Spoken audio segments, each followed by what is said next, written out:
આજે આપણે બનાવવાની છે અપરાજિતા ફૂલની ચા।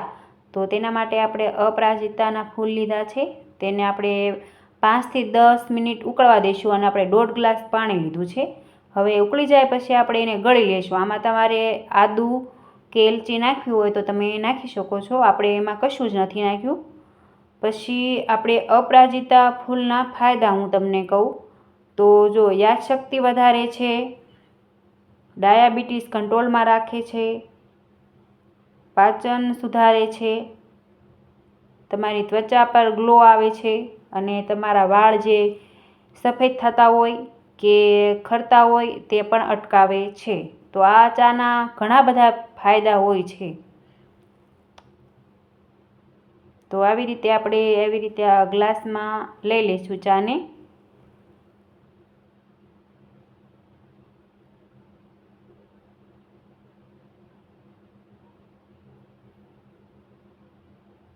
અને એક ચામાં આપણે થોડુંક ફ્લેવર માટે આપણે એમાં થોડાક તખમરિયા નાખ્યા છે કે થોડી પીવામાં વધારે સારી લાગે। તમારે તુલસીના પાન નાખવા હોય, ફુદીનો નાખવો હોય તો તમે પણ નાખી શકો છો।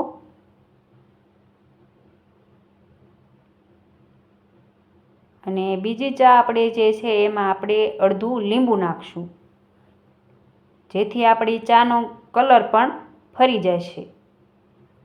તમે જુઓ કે એનો કલર આપણે જાંબલી થઈ ગયો છે।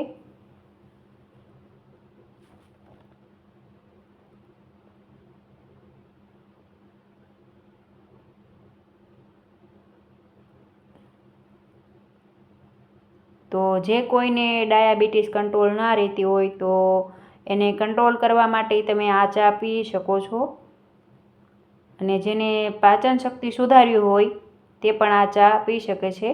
એમાં થોડુંક આપણે મીઠું નાખશું, આપણે કાળું મીઠું લીધું છે। જો આનો કલર પણ અલગ થઈ ગયો છે અને આનો પણ કલર અલગ છે। તો આવી રીતે આપણે બંને ચા તૈયાર છે અને તમારા ચહેરા ઉપર ગ્લો આવશે અને તમારા વાળ પણ ખરતા અટકશે। તો આ અપરાજિતાના ફૂલના ઘણા બધા ફાયદા હોય છે।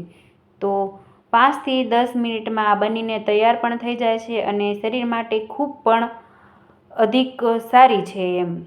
તો તમે પણ ઘરે બનાવો, તમારી પાચન શક્તિ, યાદશક્તિ અને ત્વચા બધું સુધારવા માટે તમે પણ આ ચા